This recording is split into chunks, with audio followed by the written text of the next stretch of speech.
நம்முடைய தாய் தந்தையாகிய கடவுளாலும் நம் ஆண்டவர் இயேசு கிறிஸ்துவினாலும் நம் அனைவருக்கும் அருளும் அமைதியும் உண்டாயிருப்பதாக. ஆமென். கண்களை மூடி ஆண்டவரை நோக்கி வேண்டிக் கொள்வோம்.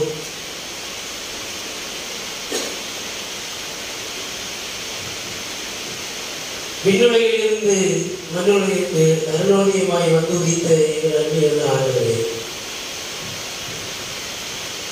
இந்த உலகத்தின் காரிலிருந்து வீழ்ந்து கிடந்த மக்களை உடைய பேரொழியால் வாழ்வழித்து வழிநடத்தி ஆசீர்வதித்து வந்த ஒரு தயவுக்காக உங்களுடைய உடல் அன்புக்காக ஒரு போராடக்கூடிய நன்றிகளை இருக்கிறோம். மறுபுறம் வீழ்ந்து போகின்ற போதெல்லாம் அதை வெளிச்சத்திற்கு கொண்டு வரும்படியாக பாவ இருளை அகற்றி ஆண்டவரே உடைய வார்த்தைகளாலே போதித்து கற்பித்து அவ்வப்போது எங்களை தயவாய் கூட்டி எங்களை மனம் தெரிவதற்கு வழியாக உடைய மீட்பை கண்டுகொள்ளும்படியாக பாராட்டி வந்த தயவுக்காக நன்றி படைக்கிறோம். என்னுடைய வீரர்கள் நிமித்தம் காயப்பட்டு அடிக்கப்பட்டு துன்புறுத்தப்பட்டு சிறுமையை அறையப்பட்ட எங்கள் ஆண்டவர் இயேசு கிறிஸ்து எங்கள் பாவங்களுக்காக இணைந்து இப்போது உயிர் தெரிந்திருக்கிறார் என்ற அந்த நற்செய்தியை இந்த உலகத்திற்கு அறிவிக்கும்படியாக இந்த கிறிஸ்து உயிர் தெரிந்த திருநாளை கொண்டாடுகிற இந்த வேளையிலே மனமகிழ்ச்சியோடு கம்பீரத்தோடு நாங்கள் இந்த பண்டிகையை நாங்கள் கொண்டாட உடைய வார்த்தையை நிறைந்திருக்க உயிர் தெரிந்த நம்பிக்கையை பரப்பட ஆண்டவர் அருள் செய்கிறார்கள். இப்பொழுதும் திருப்பதியின் வார்த்தையின் வழியாக ஒரு நற்செய்தி பெற்றுக்கொள்ள எனக்கு அருள் செய்கிறார்கள். நீ பேசும் நாங்கள் கேட்கிறோம். இயேசு வழியாக செய்கிறோம். அன்பின் நல்ல கடவுளே, ஆமென்.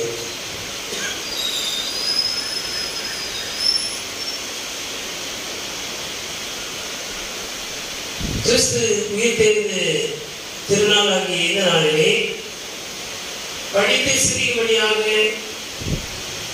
கொடுக்கப்பட்டிருக்கின்ற நற்செய்தி பகுதி தூய மார்க்கு எழுதிய நற்செய்தி நூல் 16ஆம் பிரிவு திருவசனங்கள் 1 தொடங்கி 8 வரை அடங்கிய திருவசனங்கள் படிக்க அனைவரும் எழுந்திருந்து கவனமாய் கேட்போம்.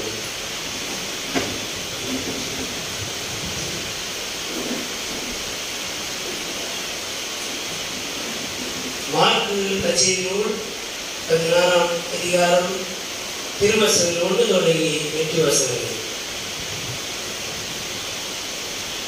ஓய்வு நாள் முடிந்ததும் மகதலா மரியா, யாக்கோபின் தாய் மரியா, சலோமி ஆகியோர் அவரது உடலில் பூசுவதற்கென்று நறுமண பொருட்கள் வாங்கினர்.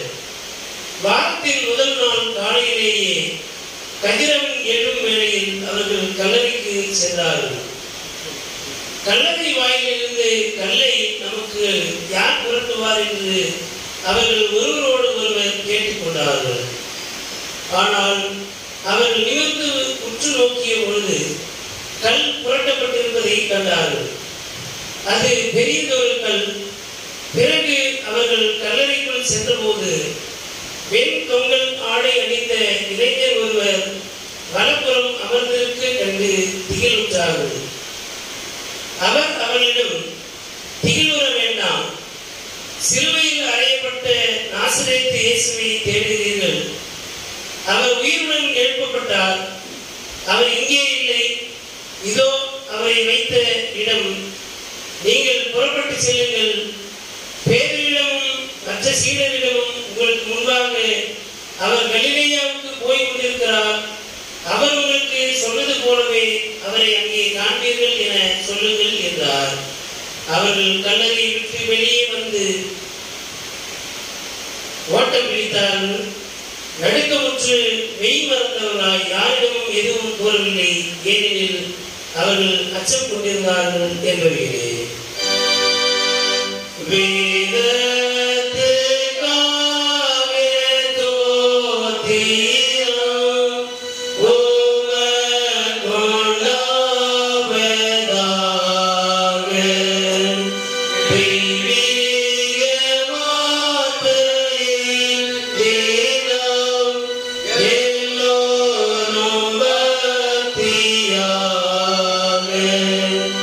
ஆராய்ந்து பார்த்து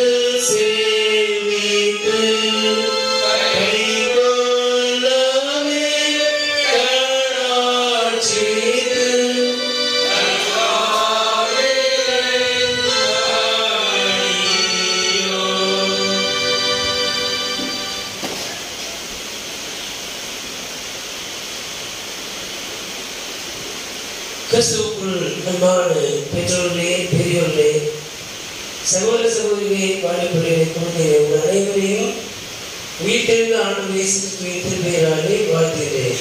ஹாப்பி ஈஸ்டர், ஹாப்பி ஈஸ்டர். ஒரு போர் முடிந்தது, இனி வாழ்ந்து சுழித்தது. கிறிஸ்துவுக்குள் அன்பான இறைமக்களே, உயிர்த்தெழுந்த ஆண்டவர் இயேசு கிறிஸ்துவை குறித்த நற்செய்தியை நாம் பெற்றுக்கொள்ள இருக்கிறோம். ஆண்டவர் இயேசு கிறிஸ்துவினுடைய உயிர்த்தெழுதல் நமக்கு என்ன சொல்ல வருகிறது? அன்றைக்கு என்ன நடந்தது, இன்றைக்கு என்ன நடக்கிறது, அதில் நம்முடைய பங்களிப்பு என்ன என்பதைத்தான் நாம் சிந்திக்க இருக்கிறோம்.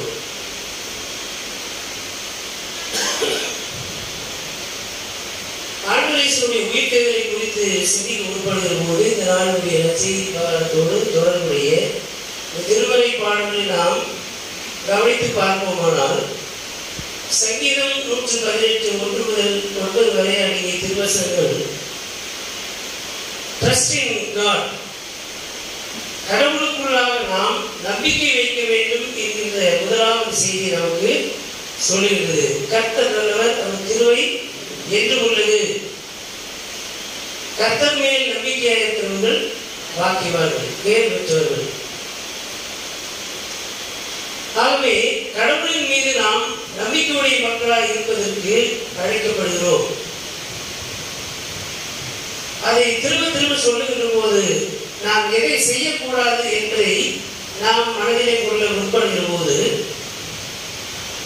நான் அடிக்கடி சொல்லுகின்ற விதமாக எரேமியா இறைவாக்கின நூல் 17ஆம் அதிகாரம் 5 முதல் 8 வசனங்களிலே, சங்கீதம் 1ஆம் சங்கீதம், சங்கீதம் 15 இவை எல்லாவற்றையும் நாம் உற்று நோக்குவோமானால்,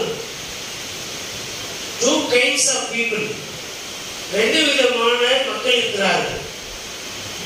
2 kinds of belief system, 2 விதமான பற்றுறுதி கோட்பாட்டு தத்துவத்தின் அடிப்படையிலே இந்த உலகம் எந்த சமயங்களாக இருந்தாலும் அப்படித்தான் இயங்குகிறது. இந்து சமயம் என்று எடுத்துக்கொள்வோமானால் சனாதனத்தை உள்வாங்கிய மக்களும் இருக்கிறார்கள். கடவுள் மீது நான் நம்பி வைக்கிறேன், அதே சமயத்தில் உயர்ந்தவர் தாழ்ந்தவர் என்ற பாகுபாடு கிடையாது, எல்லோரையும் சமமாக பார்க்கிறேன் என்கிற சமூக நீதி தத்துவத்தோடு கூட ஆன்மீக சிந்தனையுடைய மக்கள். கிறிஸ்தவத்திற்குள்ளே வருகின்ற போது பார்த்தோம்னால் பொதுவாக கம்யூனிசவாதிகளை வந்து கிறிஸ்தவ கைக்குள்ளி என்று சொல்வார்.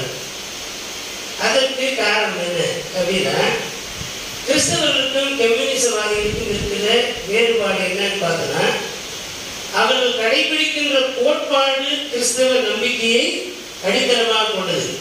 ஆனால் அவர்களுக்கு இறை நம்பிக்கையை அவர்கள் என்ன பண்ண மாட்டாங்க, போதிக்க மாட்டாங்க. கிறிஸ்தவர்கள் யார் என்றால் கம்யூனிச சித்தாந்தத்தை உள்வாங்கி இருக்கின்ற ஆன்மீகவாதிகள். நாம் இயேசு கிறிஸ்துவை ஆண்டவராக நம்புகிறோம், ஆனால் நம்முடைய கோட்பாடும் கம்யூனிச கோட்பாடு பார்த்தோன்னா ஒரே விதமாக இருக்கும். சமத்துவம், சகோதரத்துவம், சமூக நீதி, பாகுபாடு பார்க்கக்கூடாது. எப்பொழுது சொல்வது போல பாலின பாகுபாடு இருக்கக்கூடாது, தொழிலாளர் முதலாளி என்ற பாகுபாடு இருக்கக்கூடாது, இன ரீதியான பாகுபாடு இருக்கக்கூடாது, சாதி ரீதியான பாகுபாடு இருக்கக்கூடாது. இதற்காக போராடுகின்றவர்கள் தான் கம்யூனிசவாதிகள். இப்போ இந்தியாவிலே வந்து பார்த்தோம்னால் 3 உலகளாவிய நிலையிலே கார்ல் மார்க்ஸை கொண்டாடுகின்ற சமூகம். இந்திய அளவிலே பார்த்தோமானால் அம்பேத்கரையும் பெரியாரையும் கொண்டாடுகிறோம். அதற்கு காரணம் மனித நேயத்தை நாம் மனதில் கொள்ள வேண்டும். அதில் சில கிறிஸ்தவர்களாக இறை நம்பிக்கை உடையவர்களாக நமக்கு சில முரண்பாடுகள் இருக்கிறது. பெரியார் சொன்னார்கள், என்ன சொல்வாரு, கடவுளை மற மனிதனை நினை அப்படின்னு சொல்லியிருப்பார். நாம கிறிஸ்தவர்கள் ஒரு போதகர் அப்படின்னு சொல்லலாமா? சொல்லக்கூடாது. கடவுளை நினை, மனிதனையும் நினை, அதான் ஆண்டவரை சொல்லிய கோட்பாடு. உன் கடவுளாகிய ஆண்டவர் மீது உன் முழு இதயத்தோடும், முழு உள்ளத்தோடும், முழு ஆத்மாவோடும், முழு பலத்தோடும் அன்பு கூறுவாயாக. உன்னிடத்தில் நீ அன்பு கூறுவது போல உனக்கு அடுத்திருக்கிற மனிதர் மீதும் அன்பு கூறுவாயாக. இருக்கிறார். மனிதனை நினைக்க வேண்டும் கடவுளே சொல்லியிருக்கிறார். மனிதன் மீது கரிசனை உடையவராக இருக்க வேண்டும் என்பது கடவுளுடைய வார்த்தையாக இருக்கிறது. இந்த சிந்தனையின் அடிப்படையில் தான் ஆண்டவர் இயேசு இந்த உலகத்திலே பணியாற்றினார். இவரை பெரியவியாழ் கடந்த குருத்தோலை ஞாயிறு வழிபாட்டை சொல்லுகிற போது சொன்னேன், எளிய மக்கள் தான் அவரை அரசராக ஏற்றுக்கொண்டார்கள். வலிமை வாய்ந்தவர்கள் அவரை அரசராக ஏற்றுக்கொள்ளவில்லை. ஏன் சிலுவை மரணம், ஏன் இந்த உயிர் தேர்தல் என்று வருகிற போது இந்த ரெண்டு விதமான மக்கள், கடவுளின் மீது நம்பிக்கை வைத்து மனிதரை நேசிக்கிற மக்கள் கடவுளையும் நேசிக்க மாட்டாங்க. கடவுளை நேசிப்பதாக சொல்லிக்கொண்டு மனிதரை புறம் தள்ளுகின்ற ஒரு போட்டியான ஆன்மீக கூட்டம். அப்படிப்பட்டவர்களை பார்க்கிற போது என்ன சொல்கிறாருன்னா, கடவுளை தன் நம்பிக்கையாக கொண்டிருக்கிற மனிதன் பாக்கியவான். மனிதன் மீது நம்பிக்கை வைத்து மாம்சமானதை தன் புயபலமாக்கி கொண்டு கர்த்தரை விட்டு விலகுகிற இருதயம் உள்ள மனிதன் முடிய பார்ப்போம். சொல்லுங்க. கர்த்தரை விட்டு விலகுகிற மனிதன் எப்படிப்பட்டவன்? சபிக்கப்பட்டவன் என்று எரேமியா 17ஆம் அதிகாரம் 5 முதல் 8 வசனங்களிலே சொல்லப்பட்டிருக்கிறது. ஆகிய ரெண்டு விதமான பிலீஃப் சிஸ்டம். இப்படி இருக்கிற போது நாம் என்ன விதமான நம்பிக்கை உடைய மக்களாக இருக்கிறோம் என்று வருகிற போதுதான் ஆண்டவர் இயேசு எப்படிப்பட்ட ஆன்மீகவாதியாக இருந்தார் என்று பார்க்கிற போது, திருச்சட்டங்களை கடைபிடிக்கின்றவராக அவர் யூத பாரம்பரியத்திலே மரபிலே பிறந்திருக்கிறார். மோசேயின் நியாய பிரமாணத்திற்கு கீழ்ப்பட்டவராக இருக்கிறார். அவருமே மோசேயின் நியாய பிரமாணத்தை கடைபிடிக்க வேண்டும். இப்படிப்பட்ட சூழலிலே ஆண்டவர் இயேசுவை இவர் மோசேயுடைய நியாய பிரமாணத்தை மதிக்காதவர் என்று அவர் மீது குற்றச்சாட்டு வைக்கிறார்கள். இது சமய ரீதியாக இயேசுவின் மீது வைக்கிற குற்றச்சாட்டு. அரசியல் ரீதியான குற்றச்சாட்டு என்ன? ராயனுக்கு எதிராக இவர் செயல்படுகிறார். தன்னைத்தானே அரசன் என்று சொல்லிக் கொள்கிறார். நாங்கள் ராயனை தவிர யாரையுமே அரசராக ஏற்றுக்கொள்ள மாட்டோம் என்று மக்களுக்கு இயேசுவை கொலை செய்ய வேண்டும். அதற்கு ராயனுக்கு விசுவாசமாக இருப்பது போல தம்மை காண்பித்துக் கொள்வது. இப்படி மக்களை நேசிக்கிறவர்களை அதிகார பலத்தை பயன்படுத்தி கொலை செய்வதற்கு இந்த அதிகார வர்க்கம் எப்பொழுதும் செயல்பட்டுக் கொண்டே இருக்கும். அப்படிப்பட்ட சூழலில் தான் ஆண்டவர் இயேசுவை சிலுவையிலே அறைந்தார்கள். இது கடவுளுடைய வார்த்தை. கடவுளின் மீது நாம் நம்பிக்கை வைக்க வேண்டும். எந்த விதமான கடவுள் மீது நாம் நம்பிக்கை வைக்க வேண்டுமானால் நம்முடைய தெய்வம், நாம் நம்புகின்ற இயேசு கிறிஸ்து உயிர்த்தெழுந்த ஆண்டவர் என்பதிலே நாம் நம்பிக்கை உடையவர்களாக இருக்க வேண்டும். அல்லேலூயா, அல்லேலூயா. எந்த சமயத்திலும் இல்லாத ஒரு செய்தி என்னவென்றால், உயிர்த்தெழுந்த ஆண்டவரை நாம் தெய்வமாக கொண்டிருக்கிறோம். கர்த்தரை தன் தெய்வமாக கொண்டிருக்கிற மக்கள் பாக்கியம் உள்ளவர்கள். ஆகவே உயிர்த்தெழுந்த ஆண்டவரை நாம் தெய்வமாக கடவுளாக கொண்டிருக்கிறோம். ஆகவே we are uniqueness in our faith. மற்ற எல்லா சமயங்களை விட நம்முடைய சமய நம்பிக்கை என்பது எல்லாவற்றிலிருந்து வேறுபட்ட ஒன்றாக இருக்கிறது. ஏதோ ஒன்றை உயர்த்தி பிடித்து ஒன்றை இல்லாமல் ஆக்குவது அல்ல. கடவுளை உயர்த்தி பிடித்து மனிதநேயத்தை புறம்பாக்குவது அல்ல. மாறாக கடவுளை நேசித்துக் கொண்டு கடவுளுடைய வார்த்தை கீழ்ப்படிந்து மனிதத்தை நேசிக்கின்ற ஒரு சமய நம்பிக்கையை தான் இயேசு கிறிஸ்துவினுடைய வாழ்வின் வழியாக நாம் கற்றுக்கொண்டிருக்கிறோம். அந்த மனித நேயத்தை அவர் அதிகமாக வலியுறுத்தி செயல்பட்டதினாலே முதலாளி வர்க்கத்தை எதிர்க்கிறார், ஆணாதிக்கத்தை எதிர்க்கிறார், இன ரீதியாக உயர்வு தாழ்வு சொல்லுகின்ற அந்த யூத ஆதிக்கத்தை அவர் எதிர்க்கிறார், அதிகார வர்க்கத்தை எதிர்க்கிறார், அடித்தட்டு மக்களோடு அவர் பயணம் செய்கிறார், சமுதாயத்திலே தாழ்த்தப்பட்ட நிலையில் இருக்கிற மக்களோடு அவர் பயணிக்கின்றார், பெண்களை அதிகமாக பலப்படுத்துகிறார், அவர்களுக்கு எஜுகேட் பண்றார். நீங்க சும்மா அடுப்பகரிலே இருக்காதீங்க, நல்ல பங்கு ஒன்றுதான் என்பதை நீங்கள் தெரிந்து கொள்ளுங்கள். கடவுளுடைய வார்த்தையை உங்கள் காதுகளால் கேட்டு நீங்கள் கற்பிக்கிற அதிகாரத்தை உங்களுக்கானதாக எடுத்துக்கொள்ளுங்கள். எந்த ஆணும் பெண்ணுக்கு அதிகாரம் கொடுப்பதற்கு அதிகாரமும் கிடையாது.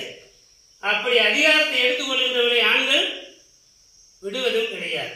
ஆண்கள் என்றால் ஆண்கள் என்பது பொருள். அந்த ஆண் ஆதிக்க சிந்தனை அது பெண்களுக்குள்ளும் இருக்கும், ஆண்களுக்குள்ளும் இருக்கும்.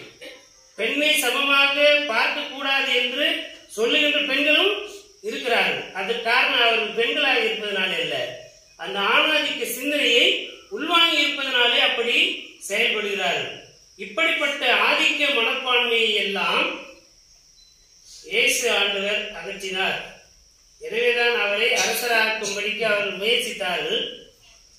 சமய அதிகாரங்களும் சமூகத்தினுடைய அரசியல் அதிகாரங்களும் இயேசுவை சிலுவையிலே அறைந்தார்கள். இந்த நற்செய்தியோடு உயிர்த்தெழுதல் எப்படிப்பட்டதாக இருக்கும்? அப்படி சிலுவையிலே அறையப்பட்ட ஆண்டவர் இயேசு இப்பொழுது உயிர்த்தெழுந்து வந்திருக்கிறார். கிறிஸ்துவனுடைய உயிர்த்தெழுதல் எந்த விதமெல்லாம் மெட்டபாரிக்கல் லாங்குவேஜ் உருவக நடையிலே சொல்லப்பட்டிருக்கிறது என்பதை நாம் பார்ப்போமானால்,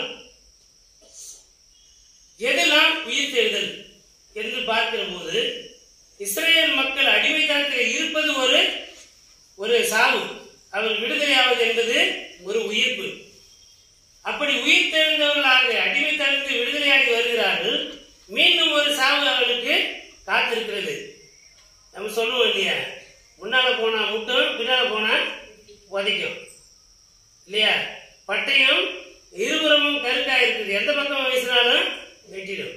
அப்படி இஸ்ரேல் மக்கள் விடுதலை அடைந்து அவர்கள் போகின்ற போது செங்கடல் முன்பாக இருக்கிறது. அவர்கள் செங்கடலை கடந்து போனால்தான் முழுமையான விடுதலையை அடைய முடியும். ஏனென்றால் செங்கடலை கடந்து விட்டால் வேறு நாடு, அங்கே பார்வோனும் அவன் சேனைகளும் உள்ளே வர முடியாது.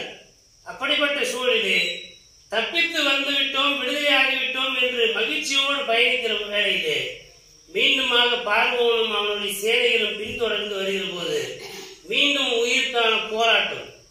அப்பொழுது கடவுள் தண்ணீரை இரண்டாக விளக்கிறார். தண்ணீருக்குள்ளாக கடந்து போகின்ற அனுபவம். நோவாவின் காலத்திலே பெருவெள்ளம் வந்தது, அதிலே மக்களினங்களும் எல்லா உயிரினங்களும் அழிந்து போயின. ஆனால் எல்லாவற்றிலும் அந்த இனம் அழிந்து போகாதபடிக்கு காக்கும்படிக்கு நோவாவுக்கு ஆண்டவர் கட்டளையிட்டு பேடையை செய்து ஜலப்பிரவாகத்தில் தண்ணீர் பிரவாகத்திலிருந்து வெள்ளத்திலிருந்து மனிதத்தை பாதுகாக்க வேண்டும், மனிதர்களை பாதுகாக்க வேண்டும், உயிரினங்களை பாதுகாக்க வேண்டும். ஒழுங்கின்மையும் வெறுமையுமாயிருந்த உலகத்தை உருவாக்கி அழகுபடுத்தின ஆண்டவர் மீண்டுமாக அது சீர்குலைந்து கிடக்கின்ற போது எக்கேடு கெட்டு போனா எனக்கு என்ன என்று விட்டுவிடாமல் மீண்டுமாக அதை புதுப்பிக்கும்படியாக இரக்கம் பாராட்டுகின்ற ஆண்டவராய் இருக்கிறார். அது ஒரு விதமான உயிர்த்தெழுதல். இஸ்ரேல் மக்கள் செங்கடலை கடந்து போகின்ற அந்த அனுபவம் என்பது ஒரு உயிர்த்தெழுதலின் அனுபவமாகவே இருந்தது. இஸ்ரேல் மக்களுக்கு எப்பொழுதெல்லாம் தண்ணீரை பார்க்கிறார்களோ அப்பொழுதெல்லாம் மரண பயம் வந்துவிடும். அவர்கள் பெரும்பாலும் ஆரம்ப காலகட்டங்களிலே மீன் உணவு சாப்பிட மாட்டார்கள். ஏனென்றால் அது தண்ணீரிலே இருக்கிறதுனாலே தண்ணீரை கண்டாலே பயம். அதனால தண்ணீரிலே இருக்கிற எந்த உயிரினங்களையும் இஸ்ரேல் மக்கள் உணவாக எடுத்துக்கொள்ள மாட்டார்கள். காலம் போகிற போக்கிலே தான் பிற்பாடுதான் தண்ணீரை கண்டு பயப்படுகின்ற மக்களாக, எதையுமே கண்டு பயப்படாத மக்களாக இஸ்ரேல் மக்கள் அனுபவம் பயங்களை எல்லாம் அகற்றி துணிச்சலை உண்டாக்குகிறது. நாம் கடவுளோடு கூட நாம் இருப்போமானால், கடவுள் மீது நம்பிக்கை உடைய மக்களாக நாம் இருப்போமானால், எப்பேற்பட்ட எதிரியாயிருந்தாலும் எப்பேற்பட்ட பயங்களாயிருந்தாலும் அவர்களை நாம் எதிர்க்கவும் மேற்கொள்ளவும் ஆண்டவர் நமக்கு துணிவையும் ஆற்றலையும் தெளிவையும் கொடுக்கின்ற ஆண்டவராய் இருக்கிறார். தாவீது அரசர் சொல்லுவார், உம்மாலே ஒரு சேனைக்குள் பாய்ந்து போவேன், என் கடவுளாலே ஒரு மதிலை தாண்டுவேன். இங்கே தண்ணீர் மதிலாய் நிற்கிறது. அந்த தண்ணி எப்போ பெறணும், எப்பொழுது மாண்டு போவோமோ என்ற பயத்தோடுவே அவர்கள் அந்த வெட்டாந்தாரியாய் மாறி இருக்கின்ற செங்கடலின் ஊடாக நடந்து போய் அவர்கள் இப்பொழுது அக்கறைக்கு சென்ற பிறகு இந்த பார்வோனின் சேனை முழுவதும் இந்த செங்கடலிலே மாண்டு போனார்கள். அப்போ நாமும் மாண்டு போகக்கூடிய சூழலில் தான் கடவுள் நம்மை விடுதலையாக்கி பாதுகாத்து தண்ணீரை பிளந்து அதை வெட்டாந்தரையாக்கி வழிநடத்தினார் என்ற அந்த நம்பிக்கை என்பது இஸ்ரேல் மக்களுக்குள்ளே காலம் காலமாக உயிர்த்தெழுதலின் நம்பிக்கையை தருகிறது. ஆபிரகாம் தன் மகனை பலிபீடத்திலே செலுத்தி கத்தியை ஓங்கிவிட்டார். ஆபிரகாமே அவன் மேல கையை நீட்டாரு. நீ என் சொல்லுக்கு கீழ்ப்படிந்தபடியினால், இப்போ திரும்பவும் சொல்றேன், ஏற்கனவே பிள்ளை பெறாத முன்னே சொன்னேன், இப்ப மீண்டும் சொல்றேன், நீ என் சொல்லுக்கு கீழ்ப்படிந்தபடியால், உன் ஏக சுதன் என்று பாராதபடியால் நான் இந்த மகனையும் பாதுகாப்பேன், இன்னும் பல மக்கள் இனங்களையும் உனக்காக ஏற்படுத்துவேன். அவர்கள் வானத்து நட்சத்திரங்களைப் போலவும் கடற்கரை மணலைப் போலவும் இருப்பார்கள். ஆண்டவர் இயேசுவுடைய சிலுவை பாடு, இறப்பு, உயிர்ப்பு என்பது யூத பாரம்பரியத்திலே எப்படி பார்க்கப்படுகிறது என்றால், ஈசாக்கினுடைய அந்த பலி செலுத்துகின்ற நிகழ்வு, ஆபிரகாம் ஈசாக்கை பலி செலுத்த அழைத்து சென்று அந்த இடத்தில் ஆட்டுக்குட்டியை காண்பித்து ஈசாக்கை தப்புவிக்கின்ற அந்த நிகழ்வானது இயேசுவினுடைய சிலுவை பாடுகளுக்கு இணையாக யூதர்கள் புரிந்து கொள்கின்ற வழக்கம் இன்றைக்கும் இருக்கிறது. இவைகள் எல்லாமே உயிர்த்தெழுதலின் அனுபவம். ஆண்டவர் இயேசுவுடைய பார்வையிலே வந்து பார்க்க போனால், ஒரு மேய்ப்பன் தன் ஆடுகளை எப்படி வந்து இந்த உயிர்த்தெழுதலின் அனுபவத்திற்குள்ளாக நடத்துகிறார். மேய்ப்பு பணி என்பது உயிர்ப்பிக்கின்ற ஒரு பணி. அதை எசேக்கியேல் இறைவாக்கினர் 34ஆம் அதிகாரம் 16ஆம் வசனத்திலே எசேக்கியேல் இறைவாக்கினர் சொல்லுகிற போது, காணாமல் போனதை தேடவும், துரத்துண்டதை கூட்டி சேர்க்கவும், நசல் கொண்டதை திடப்படுத்தவும், பலவீனமானவற்றை திடப்படுத்துவதும், கொழுத்தவற்றை அதை கட்டுப்படுத்துவதும் ஒரு மேய்ப்பனுடைய பணி. இப்ப இவைகள் எல்லாமே உயிர்த்தெழுதலின் அனுபவமாக இருக்கிறது. ஆண்டவர் இயேசுவுடைய பணி உள்ளே வந்து பார்க்கிற போது, ஆண்டவர் இயேசு கர்த்தராகிய ஆண்டவருடைய ஆவியானவர் என்மேல் இருக்கிறார், தரித்திரருக்கு சுவிசேஷத்தை அறிவிக்கவும், பார்வையற்றவர்களுக்கு பார்வையை கொடுக்கவும், சிறைப்பட்டவர்களை விடுதலையாக்கவும், அனுக்கிரக வருஷத்தை அறிவிக்கவும் என்னை அனுப்பி இருக்கிறார். அப்ப அது விழுந்து போன இந்த மாநிலம் வாழ்வு இழந்து பார்வை இல்லாதவர்களுக்கு பார்வை வருவது என்பது உயிர்த்தெழுதலின் அனுபவம், புது வாழ்வு, புது உடன்படிக்கையின் அனுபவம்.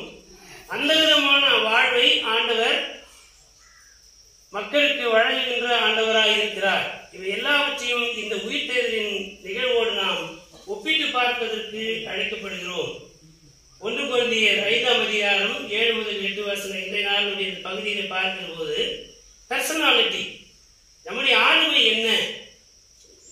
பொதுவாக ஒரு மனிதனுடைய ஆளுமை, ஒரு மனிதனை எப்படி அசஸ்மெண்ட் பண்ணணும் அப்படின்னா, பர்சனாலிட்டி அண்ட் ஆட்டிடியூட் என்று சொல்லுவார்.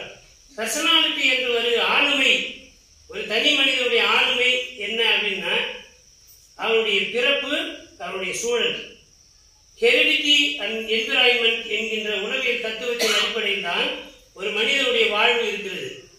தன் பெற்றோர்கள் எப்படி இருக்கிறார்களோ அந்த குணாதிசய பிள்ளைகளுக்கு இருக்கும். அதற்கு பேர் வந்து மரபு வழி பண்பு, ஹெரிடிட்டி. இன்னொன்று, இந்த உலகம், நாம் சுற்றிலும் இருக்கின்ற உலகம் எப்படி நம்மை உந்தி தள்ளுகிறதோ அதற்கேற்ப நம்முடைய ஆளுமையை மாற்றிக் கொள்ளுதல். நாம் கிறிஸ்தவர்கள், இந்த உலகம் எப்படிப்பட்டதாக வேண்டுமானாலும் இருந்துவிட்டு போகட்டும், நமக்கு ஒரு வழிகாட்டி இருக்கிறார், நமக்கு ஒரு மேய்ப்பர் இருக்கிறார். உயிர்த்தெழுந்த ஆண்டவர் நமக்கு ரபியாக, குருவாக, ஆசிரியராக, மீட்பராக இருக்கின்றார்.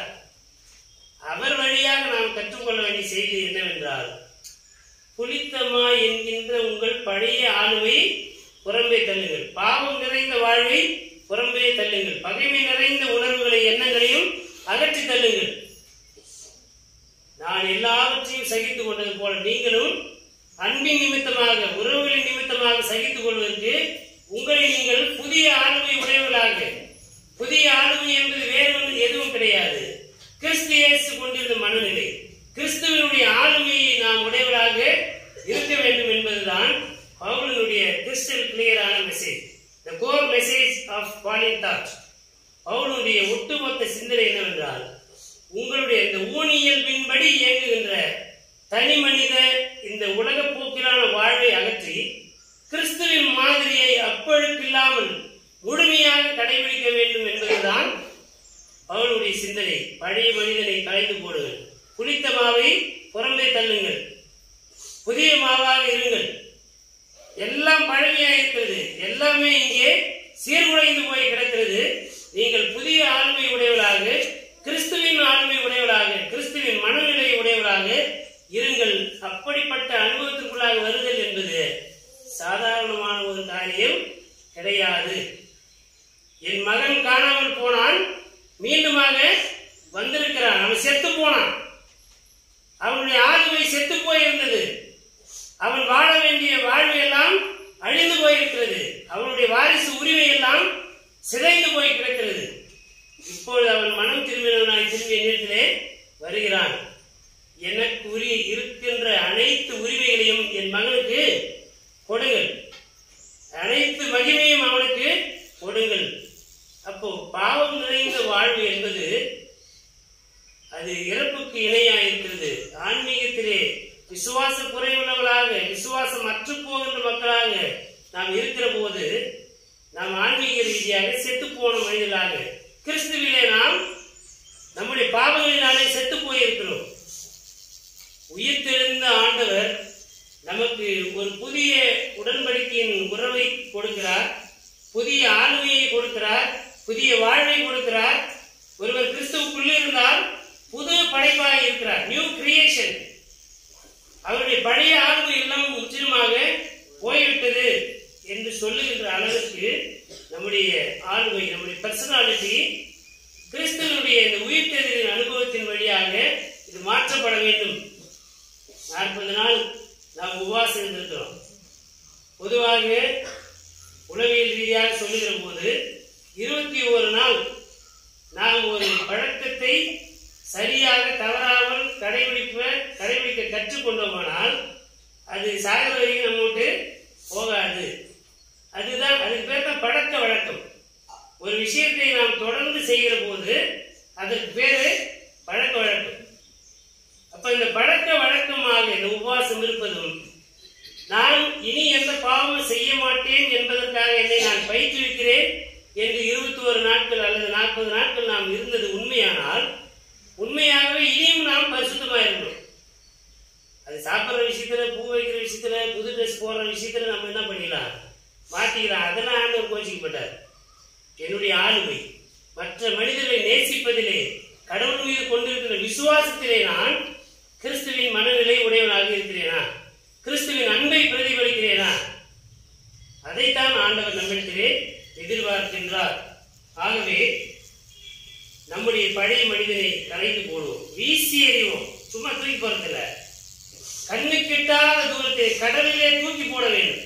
திரும்பி போய் தேர்னாலும் கிடைக்காத அளவுக்கு நம்முடைய பழைய மனிதனை, பாவம் நிறைந்த மனிதனை அகற்றி போட்டுவிட்டு கிறிஸ்துவனுடைய அந்த மகிமை நிறைந்த ஆளுமையை நாம் பெற்றுக்கொள்ளும் இதனாலே அழைக்கப்படுகிறோம். நிறைவாக நற்செய்தி பகுதிக்குள்ளே நாம் வருகிற போது நாம் ஆண்டவர் இயேசுவுடைய உயிர்த்தெழுதலின் வழியாக பெற்றுக்கொள்கின்ற அனுபவம், நாம் செய்ய வேண்டிய பொறுப்பாண்மை என்ன? இயேசு உயிர்த்தெழுந்தார் அல்லது கடவுளாலே உயிர்த்தெழுப்பப்பட்டார் என்பதிலே புதுசா ஒன்று சொல்றதுக்கு இல்லை. நம்முடைய ரெஸ்பான்சிபிலிட்டி என்ன?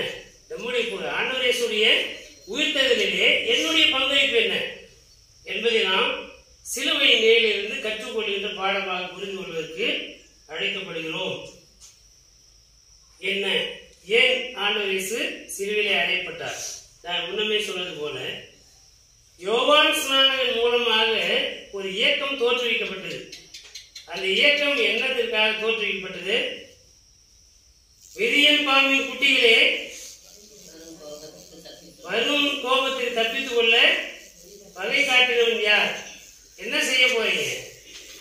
மனம் திரும்புங்கள், பரலோக ராஜ்யம் சமீபமாயிருக்கிறது என்று சொல்லி ஊர் ஃபுல்லா போய் என்ன பண்றாரு? ஊர் ஊரா போயிட்டு மக்களை கடவுளுடைய அரசுக்கு ஏற்புடையவராகும்படிக்கு பாவம் நிறைந்த வாழ்விலிருந்து விடுதலை ஆவதற்காக வழிநடத்துகிறார். என்ன பாவம் செஞ்சாங்க? ஆண்டவர் இயேசு சில அற்புதங்களை செஞ்சிருக்காரு இல்லையா? என்னென்ன அற்புதம் செஞ்சுக்கிறாரு? என்ன படிச்சுதான் திரும்பவும் இந்த உயிர்த்தெழுதலோடு அதை என்ன பண்றான்? பொருத்தி பார்க்குறான். அவ்வளவுதான். செய்தி எல்லாமே பழையதுதான். இயேசு என்னெல்லாம் செஞ்சார்? உணவு பற்றாக்குறை ஏற்படுகிற போது உணவு பற்றாக்குறையை சரி செய்கிறார். ஒருவன் உணவு பற்றாக்குறையினாலே அவமானப்படுகிற போது அதை தன்னுடைய அவமானமாக கருதி ஆண்டவர் கானா ஒரு கல்யாணத்திலே தண்ணீரை திராட்சை ரசமாக மாற்றுகிறார். பார்வையற்றவனுக்கு பார்வையை கொடுக்கிறார். காது கேளாதவனுக்கு காது கேட்க செய்கிறார். கை நீட்ட முடியாதவனுக்கு கையை நீட்ட வைக்கிறார். நடக்க முடியாதவனை எழுந்து நடக்க வைக்கிறார். 18 ஆண்டுகளாக கூடிய இருந்த ஒரு தாயை அவர் மீண்டுமாக நிமிர்ந்து நடக்க செய்கிறார். 38 ஆண்டுகளாக விசாரிப்பதற்கு ஆள் இல்லாமல் அந்த பெதஸ்தா குளத்திலே படுத்து கிடந்தவனை இத்தனை ஆண்டு காலமாக அவன் விசாரிக்கிறது ஆள் கிடையாது. அவன் நல்லாயி போனவொடனே முதல் கேள்வினா, உன்னை யாரா சுகமா இருக்கும், நீ யாரா இங்க வந்த, இப்படி கேட்கிற ஒரு சமூகத்தில் தான் நாம் இருக்கிறோம். அப்படிப்பட்ட சூழலிலே இவைகள் எல்லாவற்றையும் ஆண்டவர் செய்கிறார். அப்போ அதுக்கு பின்னால் இருக்க செய்தி தான், 38 வருஷமா படுத்து கிடந்தவனை ஆண்டவரை சுகமாக படுத்தினார்னா 38 வருஷமா அவன் யாருமே என்ன பண்ணல, விசாரிக்கல. 18 வருஷமா ஒரு பெண் கூனியா இருக்கிறார். இயேசு அவரை நிமித்தினார்கள். இந்த 18 வருஷமா அவருக்கு யாருமே கரிசனை கொள்ளவில்லை. அவனுக்கு உதவி செய்வதற்கு சரியான ஆட்கள் இல்லை. பார்வையற்றவனுக்கு பார்வையா இருந்தானா யோகவேதி. இப்படியெல்லாம் ஆய்வு செய்கிற போது மனித நேயமற்றவர்களாக இந்த மனுக்குலம் இருந்திருக்கிறது. குறிப்பாக யூத சமய கிரேக்க பண்பாடு ரோம அரசியல் சூழலிலே விவசாய பெருங்குடி மக்கள் என்று சொல்லப்படுகிறது. நில உடைமை சுவார்ந்தார்கள். நிலமற்ற ஏழைகளை கூலி கொடுக்காமல் வெறும் சோறு போட்டு வேலை வாங்குகின்றவர்களாக இருந்தார்கள். உழைப்பு சுரண்டல் செய்கிறவர்களாய் இருந்தார்கள். அதையெல்லாம் ஆண்டவர் இயேசு கண்டித்து உணர்த்தினார். அப்படிப்பட்ட தவறுகளைத்தான் யோவான் ஸ்நானகன் உணர்த்தினார். நீங்கள் எல்லாருமே உங்களுக்கு கடவுள் பயமும் இல்லை, மனித நேயமும் இல்லை என்பதைத்தான் யோவான் ஊராக போய் சொன்னார். அப்படி உருவாக்கப்பட்டதுதான் இந்த இயக்கம். அது யோவானாலே உருவாக்கப்பட்டிருந்தாலும் அந்த இயக்கத்துக்கு பேர் என்னதான், அது இயேசு இயக்கம். அதனால்தான் கத்தோலிக்க திருச்சபையிலே ஜெசுட் மூவ்மெண்ட் என்று சொல்வார்கள். பாதருக்கு பேருக்கு பின்னால் என்ன இருக்கும், ஜேஎஸ்ன்னு இருக்கும். எஸ்ஜே அல்லது ஜேஎஸ்ன்னு இருக்கும். அதன் பொருள் ஜெசுட் மூவ்மெண்ட், இயேசு இயக்கம். இயேசு தொடங்கி வைத்த அந்த இயக்கத்துக்கு பேரு. இப்ப அந்த இயக்கத்தை ஆண்டவர் இயேசு வழிநடத்தி வந்திருக்கிறார். அந்த இயக்கம் நீதியின் இயக்கமாய் இருந்தது. அந்த இயக்கம் வளர்ந்து பெருகி ஆண்டவர் இயேசுவினாலே சீடர்களாலே வளர்த்தெடுக்கப்பட்டு அதற்கு அப்போஸ்தல சபை என்று பெயரிடப்பட்டது. வீடுகள் தோறும் அப்பம் விட்டு கிறிஸ்தியனுடைய அந்த முன்மாதிரியான வாழ்வை சீடர்கள் இந்த உலகத்திற்கு கற்பித்தார்கள். இயேசு இறந்து உயிர்த்தெழுந்த போது மாத்திரமல்ல, அவர் கற்பித்து விட்டு போன பிறகு அதை 4 பேர் 5 பேர் கூடி இயேசு வந்தார், இப்படி சொன்னார், இப்படி பேசினார் என்று சொல்லி சொல்லி சொல்லி அவர்களை கிறிஸ்துவின் மனநிலை உடையவர்களாக இந்த சீடர்கள், அவரால் சுகம் பெற்றவர்கள், வாழ்வு பெற்றவர்கள் எல்லாம் என்ன பண்ணாங்க, இந்த இயக்கத்தை வளர்த்திருக்கிறார்கள். அப்படி வளர்ந்த அந்த நீதி இயக்கம் அப்போஸ்தல சபை என்று பெயரிடப்பட்டு அது வளர்ந்து பெரியது. அங்கே ஹவுஸ் ஹோல்ட் வர்ஷிப், வீடுகளுக்குள்ளே ஆராதனை நடத்தப்பட்டு அந்த இயக்கம் வளர்ந்து வந்தது. அந்த இயக்கத்துடைய செயல்பாடுகள் எப்படிப்பட்டதாக இருந்தது என்றால், அடிமைப்பட்டு கிடக்கிற மக்களை விடுதலையாக்குகின்ற ஒரு இயக்கமாக இருந்தது. அந்த இயக்கத்துக்கு பேர் தான் இப்ப என்ன தெரியுங்களா, அந்த இயக்கத்துக்கு பேர் சொல்லிட்டீங்கன்னா பசங்க சொல்லலாம். அந்த இயக்கத்துக்கு பேர்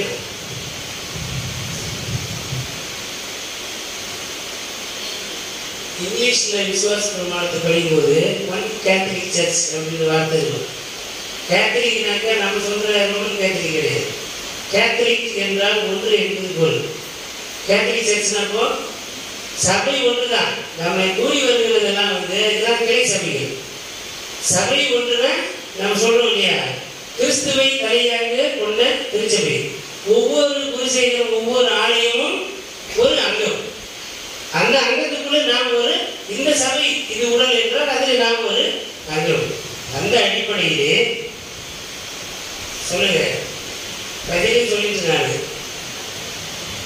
இயேசுவின் இயக்கம் அப்போஸ்தல சபை, அது விடுதலை இயக்க பணியை நீதி இயக்கமாக செயல்பட்டது. இப்ப அது பேர் என்ன?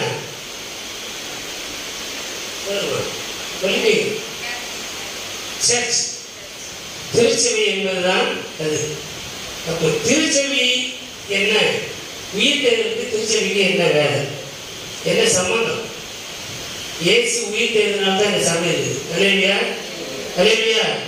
இயேசு உயிர் தேடாவிட்டால் இங்கே சபை என்று ஒன்று இருக்க வேண்டிய அவசியம் கிடையாது, இருக்காது. அப்போ சபையானது என்ன செய்ய வேண்டும் என்றால் உயிர்ப்பிக்கின்ற பணியை செய்வதற்காக அழைக்கப்பட்டிருக்கிறது. இந்த உலகம் பாவத்திலே, மீறுதல்களிலே, அடிமைத்தனத்திலே சிக்குண்டு கிடக்கிறது. நீங்களும் நானும் இயேசு கிறிஸ்துவின் ரத்தத்தினாலே மீட்கப்பட்டிருக்கிறோம், வாழ்வை பெற்றிருக்கிறோம், ஆசீர்வாதங்களை பெற்றிருக்கிறோம். பெற்றுக்கொண்டதோடு நிற்கிறோமே தவிர அதை மற்றவர்கள் பெற்றுக்கொள்வதற்கு நாம் பணி செய்வதிலே குறைவுபட்டவர்களாக இருக்கிறோம். செய்யத்தே கிடையாதுலாம் இல்லை. நாம் கிறிஸ்தவர்களாக இருக்கிறோம் இல்லையா? இருக்கிறதுனாலே மற்றவங்க நம்ம பார்க்க என்ன சொல்றாங்க, அவங்க கிறிஸ்தவங்க அப்படின்னு சொல்றதுனால நாம் கிறிஸ்தவராக இருப்பதே ஒரு நச்சை தான். ஆனா அதோடு நின்று விடக்கூடாது. நான் பெற்றுக்கொண்ட அனைத்து ஆசீர்வாதங்களும், மீட்பும், வாழ்வும், புது உடன்படிக்கையின் உறவும், திருவருட்சாதனத்துடைய அந்த அருட்கொடையும் எல்லா மக்களுக்கும் கிடைக்க வேண்டுமானால் சிலுவையில் அறையப்பட்ட இயேசுவை பிரசங்கிப்பதற்கு நாம் அழைக்கப்பட்டிருக்கிறோம். உயிர்த்தெழுந்த ஆண்டவரை நாம் பிரசங்கிப்பதற்கு அழைக்கப்பட்டிருக்கிறோம்.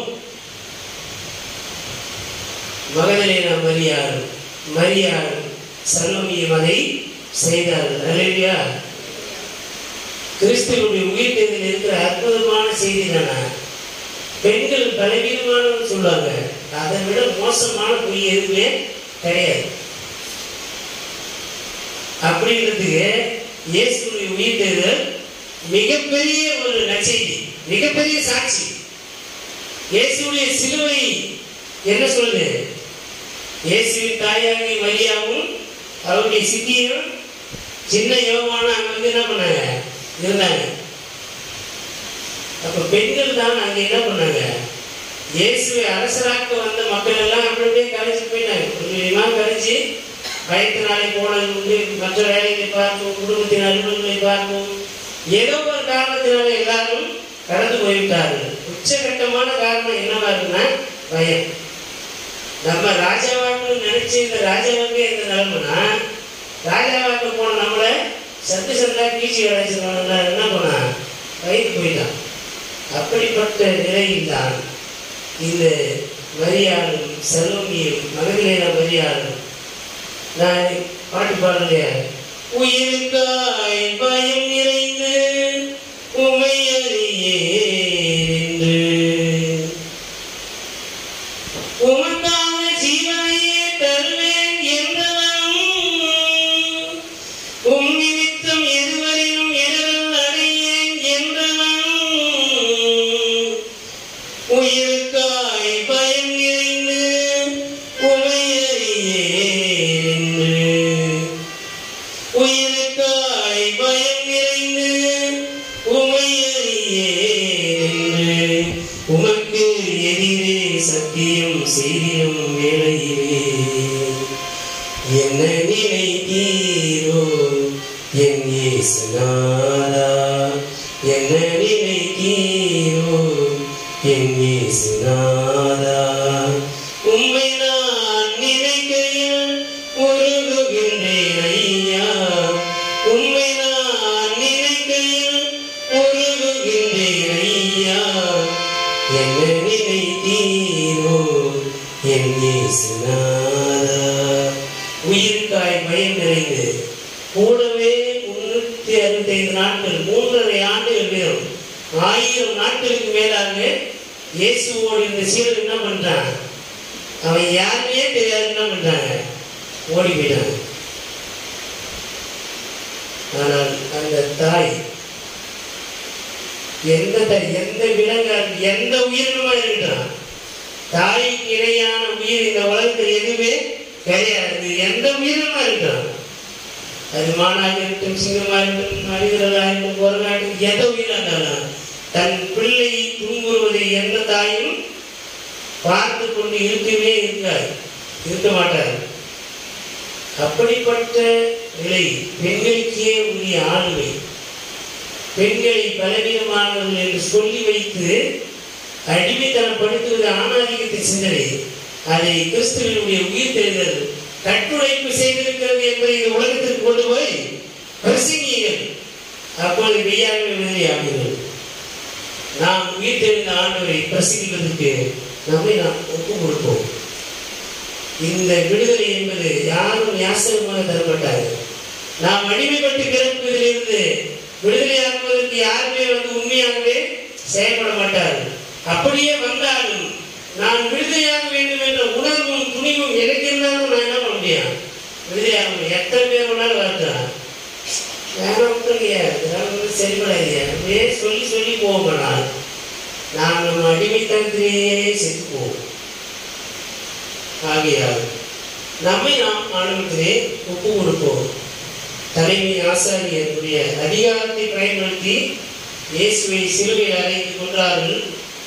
ஆனால் எளிய மக்களுடைய நம்பிக்கை கடவுள் இயேசு கிறிஸ்துவை அனுப்பின நோக்கம் அவருடைய உயிர்த்தெழுதலிலே நிறைவேறுகிறது. வெள்ளிக்கிழமைக்கு இந்த உயிர்த்தெழுதல் பண்டிகைக்கு இடையில ஒரு பெரிய பிரச்சனை இருக்கு. அது என்னன்னா, இயேசு கிறிஸ்துவை சிலுவையில் அடைஞ்ச பிறகு அதிகார வர்க்கம் எல்லாம் மகிழ்ச்சியா இருக்குது. இந்த நியாயத்துக்காக போராட்ட மக்கள் இருக்கிறாங்க. இதுக்கு மேல நீதி நியாயம் பேசுற வேலை வச்சுக்கூடாது. வச்சுக்கினாலே பிரச்சனை சிலுவையில் அழைச்சுடுவாங்க அப்படின்ற பயம். ஆனால் நான் உங்களுக்கு சொல்லுகிறேன், சிலுவையில் அறையப்பட்டவர் உங்களை ஒருபோதும் சிலுவையிலே அறையப்படுவதற்கு அனுமதிப்பதில்லை.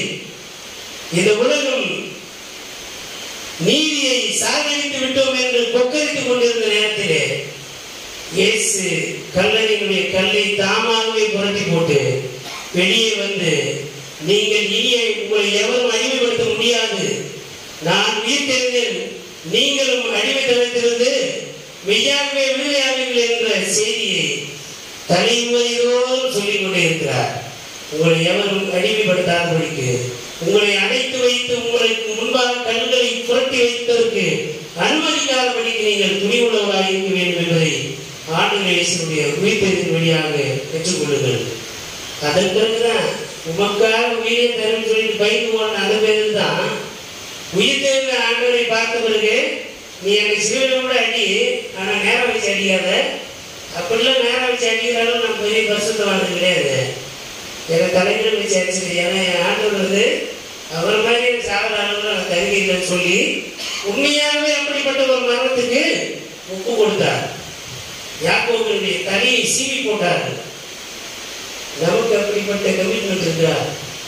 உயிர்த்தெழுந்த ஆண்டவர் மீது நாம் விசுவாசமுடைய மக்கள் என்பது உண்மையானால் இந்த உலகத்தினுடைய பாடுகள் துக்கங்களுக்கு பயந்து ஓடாமல் நீதிக்காக துன்புறுவதற்கு நம்மை நாம் ஒப்பு கொடுக்கிற போது நம்முடைய நீதி என்றைக்கு விளங்கும். கர்த்தர் நம்மோடு எப்போதும் இருப்பார். நம்மை ஒருவராலும் நிரந்தரமாக சேகரித்துவிட முடியாது. சரீரத்தை மாற்றும் கொள்ளுங்களுக்கு பயப்படாதீர்கள். சரீரத்தை மாற்றுமாவை கொள்வதற்கு அதிகாரம் மாற்றும் ஆண்டவர் ஒருவருக்கு அஞ்சி நடவுங்கள். அவர் கொள்ளுகிறார், அவர் உயிர்ப்பிக்கிறார். அவர் நமக்கு உயிர்த்தெழுதலின் வழியாக உயிர்ப்பிக்கிற ஆண்டவர் என்பதை உறுதிப்படுத்துகிறார். இந்த நம்பிக்கையோடு நம்மை நாம் ஒப்பு கொடுப்போம். எந்த நிலை வந்தாலும் துணிவோடு எதிர்கொள்ளுங்கள். கர்த்தர் நம்மை வழிநடத்துவார், நம்மை பலப்படுத்துவார். நம்முடைய தனிமனித வாழ்விலே சோர்வுகள் பலவீனங்கள் வரும். நம்பிக்கையோடு நடைபோடுங்கள். உயிர்த்தெழுதலின் மகிழ்ச்சியும் ஆசீர்வாதமும் என்றைக்கும் உங்கள் தனி மனித வாழ்வில், குடும்ப வாழ்வில், படித்தள வாழ்விலும் நிறைவாக வேண்டி காப்பதுவாங்க. ஆமென். வேண்டிக் கொள்வோமாக. அனைத்து ஆசீர்வாதங்களும் நன்றியோடு மூன்று காரணமாக இருக்கிற அன்பின் நல்ல ஆண்டவரே, உயிர்த்தெழுந்த ஆண்டவர், உலகை வென்றவர், நீர் எங்களோடு கூட இருக்கிறீர். நாங்கள் இந்த உலகத்தை வெல்லவும் வெற்றி சிறப்பும் நீர் எங்களை திடப்படுத்தி பலப்படுத்தி எங்களுக்கு ஆற்றல் அளிக்கின்ற ஆண்டவராக இருக்கிறீர் என்பதை ஒரு ஒன்றாம் மகனாக எங்கள் ஆண்டவர் இயேசு கிறிஸ்துவின் உயிர்த்தெழுதலின் வழியாக கொடுத்திருக்கிறீர். மரணமானாலும் ஜீவனானாலும் வாழ்வானாலும் தாழ்வானாலும் பசியானாலும் நிந்தனைகளானாலும் பட்டினியானாலும் நிர்வாணங்களானாலும் கிறிஸ்து இயேசுவின் வழியாக அருளப்பட்டிருக்கின்ற கடவுளின் அன்பிலிருந்து பிரிக்க மாட்டார் என்கிற நிச்சயத்தை பெற்றுக்கொள்வதாக இந்த நாளில் எங்களை நாங்கள் ஒப்புவிக்கிறோம். இந்த கிறிஸ்துவை தேர்ந்த திருநாளின் மகிழ்ச்சியும் ஆசீர்வாதமும் விடுதலை பணியிலே இருக்கின்ற மக்களுக்கு பெரிய நம்பிக்கையும் பெரிய பலமாயிருந்து தொடர்ந்து அடிமைப்பட்டு கிடக்கின்ற மக்களை விடுதலையாக்குவதற்கு சலிப்பில்லாமல் மனம் தளராமல் பணியாற்றுவதற்கு கரம் தருவதாக எல்லாவற்றையுடைய கருத்துக்கு ஒப்புவிக்கிறோமானது. துதி கனமாட்சியாவது ஒருவருமே சேர்க்கிறோம். தூய் ஆவியானுடைய வயனத்திற்கு ஒப்புவிக்கிறோம். ஆண்டு கொண்டு வயனத்தை காத்துக்கிறோம். இயேசுவின் மூலம் செய்கிறவர்கள் அன்பு நிறைந்த நல்ல கடவுளே, ஆமே. அனைத்து ஆற்று நிறைந்த நம்முடைய தாயின் தந்தையுமாகி கடவுளுடைய அன்பும் நம்முடைய ஆண்டவர் மீட்பருமாக இயேசு கிறிஸ்துவின் அருளும் அமைதியும் தூய் ஆவியானுடைய வல்லமையுள்ள பாதுகாப்பு பராமரிப்பும் மாறாத நித்திய உடன்படிக்கையின் உறவும் ஐக்கியமும் வாழ்த்தரும் இன்றும் என்றும் எல்லா காலங்களும் நம் அனைவரோடும் சிறப்பாக இந்த கிறிஸ்துவை திருநாள் மகிழ்ச்சியோடும் குடும்பத்தில் இருக்கின்ற மக்களுடைய எதிர்கால வாழ்வோடும் அவருடைய நீதி நிறைந்த திட்டங்களோடும் பலமான எதிர்காலத்தோடும் நிறைவாய்ந்து வாழ்த்து காப்பனமாக. ஆமென். அனைவருக்கும் கிறிஸ்துவை தேர்ந்த திருநாள் வாழ்த்துக்கள். Happy Easter.